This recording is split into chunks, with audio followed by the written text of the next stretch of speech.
રાજકોટની કરીએ કે જ્યાં લોકોના સ્વાસ્થ્ય સાથે ખુલ્લેઆમ છેડા કરવાનો પર્દાફાશ થયો છે કે જ્યાં ડ્રાયફ્રૂટના વેપારીને ત્યાં આરોગ્ય વિભાગ દ્વારા દરોડા પાડવામાં આવ્યા હતા। 2000 કિલો અખાદ્ય બદામનો જથ્થો મળી આવ્યો છે। યોગી ઇન્ડસ્ટ્રીઝમાં આવેલા હીર એન્ટરપ્રાઇઝમાં કાર્યવાહી કરવામાં આવી। મોટા પાયે સડેલી ફૂગ ચડેલી બદામ મળી આવી હતી। અખાદ્ય બદામને પ્રોસેસ કરી કતરવામાં આવતી હતી। ગોલા આઈસ્ક્રીમ જેવી વસ્તુઓમાં અખાદ્ય બદામનો ઉપયોગ કરવામાં આવતો હતો। આરોગ્ય વિભાગ દ્વારા કાર્યવાહી હાથ ધરાઈ।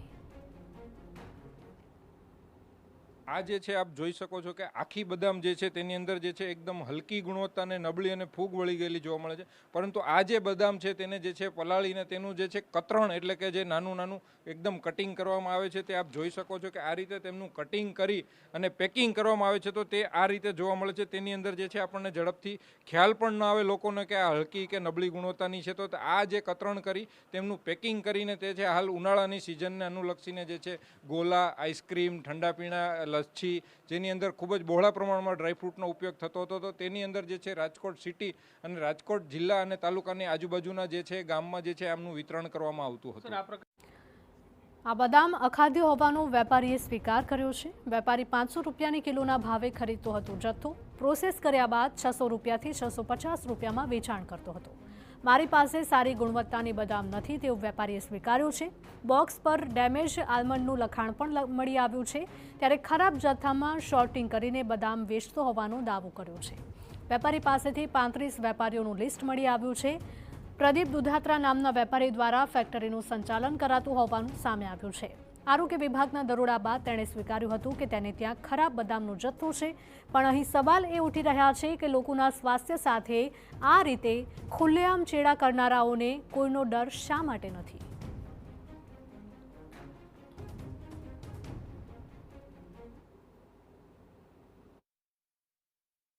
રાજકોટ મહાનગરપાલિકાની આરોગ્ય શાખા દ્વારા જે હીર એન્ટરપ્રાઇઝમાં દરોડો કરવામાં આવ્યો છે તેના ઓનર આપણી સાથે છે।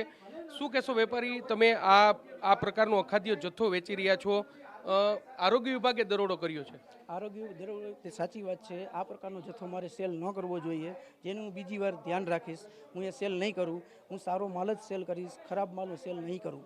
લોકોના સ્વાસ્થ્ય સાથે આટલા સમયથી છેડા કરતા હતા તમે, આ પ્રકારનો જથ્થો તમે આ બદામ જુઓ, આ જોઈ ન શકાય એવી બદામ છે, તમે આ બદામનું વેચાણ કરતા હતા? આ પ્રકારની બદામનું મેં વેચાણ ઘણા સમયથી બંધ કરી દીધેલું છે। આ હું સોર્ટિંગ કરીને હું સ્લાઇસ કરું છું, જે મેં સાહેબને પણ કીધેલું છે। અત્યારે કેટલા રૂપિયાની તમે આ જે 12 કોથળા પડ્યા છે ટન મોઢે, કેટલા રૂપિયાના લઈ આવો તમે? 500 550 એવરેજ હોય તે કિલોના એવરેજ। બજારમાં કેટલાની બદામ મળે? જે ફ્રેશ બદામ તો હું સેલ કરતો નથી। કેટલા રૂપિયાની ફ્રેશ બદામ મળે? 900 950 એપ્રોક્સ હશે। હું સેલ કરતો નથી અને પરચેસ કરતો નથી। તમે આવી લોકોના સ્વાસ્થ્ય સાથે ચેડા થાય એવી જ બદામનું વેચાણ કરો છો? ના, એ બદામનું વેચાણ કરતો જ નથી સાહેબ। મેં પહેલા પણ કીધું, હું સારું જ કતરણ સેલ કરું છું। અત્યારે સારી કઈ છે તમારી બદામ અહીંયા જે પડી છે અહીંયા? બહુ સારી, બહુ વધારે નથી મારી પાસે। જે સારી બદામ છે જ નહીં તમારી પાસે અત્યારે? કેટલા સમયથી વેચો છો ને કોને આપો છો? અત્યારે સારી બદામ મારી પાસે આવેલી નથી। જે મારી પાસે થોડીક જે છે 40-50 કિલો એ સોર્ટિંગ થાય છે। બીજી નવી આવેલી છે મેં પણ હજી ચેક કરેલી નથી। આ બદામ છે તમે કેટલા રૂપિયામાં વેચો છો ને કઈ જગ્યાએ વેચો છો? 600 650 માં હું સેલ કરું છું। અને રાજકોટ, આઉટ ઓફ રાજકોટ, સૌરાષ્ટ્ર, અલગ અલગ જે જુનાગઢ છે, જે પછી તાલાળા છે, મેંદરડા છે, અલગ અલગ જગ્યાએ હું કરું છું। કેટલા સમયથી તમારી આ પેઢી છે અહીંયા છે 6 થી 8 મહિનાથી। 6 થી 8 મહિના સ્પષ્ટપણે એટલે વેપારી પોતાના મોઢે જ સ્પષ્ટપણે કહી રહ્યા છે કે સારી બદામ તેની પાસે અહીં છે નહીં, અને આ પ્રકારનો જે અખાદ્ય જથ્થો છે તેનું વેચાણ છે તે કરવું। સામાન્ય રીતે જે ફ્રેશ બદામ છે તે 800-900 રૂપિયે જે કિલો છે તે મળતી હોય છે, પરંતુ તેના બદલે આ પ્રકારનો જથ્થો છે તમે જુઓ કે અહીં તમામ જે બદામ છે તે ફૂગ ચડેલી બદામ છે।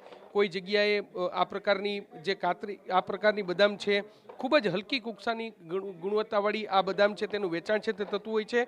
અને પોતે કહી રહ્યા છે કે સૌરાષ્ટ્રભરમાં તેઓ વેચાણ કરે છે ને છેલ્લા 6 થી 8 મહિનાથી વેચાણ કરે છે। એટલે લોકોના સ્વાસ્થ્ય સાથે ખુલ્લેઆમ છેડા છે તે થઈ રહ્યા છે। ખાસ કરીને અત્યારે ઉનાળાની સિઝન છે ને, ઉનાળાની સિઝનમાં ગ્રામ્ય વિસ્તારોમાં શ્રીખંડ હોય, લચ્છી હોય, આ ઉપરાંત જે ગોલા હોય, આઈસ્ક્રીમ હોય, તેમાં આ પ્રકારની બદામનો સૌથી વધારે ઉપયોગ છે તે થતો હોય છે। અને આ પેટના અને આંતરડાના ગંભીર પ્રકારના રોગ છે તે આ પ્રકારની બદામ છે તેનાથી ખાવાથી થતા હોય છે। હાલમાં જે રાજકોટ મહાનગરપાલિકાની ટીમ દ્વારા તમામ જથ્થાનો નાશ છે તે કરવામાં આવશે અને સેમ્પલ લઈ અને આગળની કાર્યવાહી હાથ ધરવામાં આવશે। કેમેરા પર્સન ભાવેશ લશ્કરી સાથે મોહિત ભટ્ટ, TV9 રાજકોટ।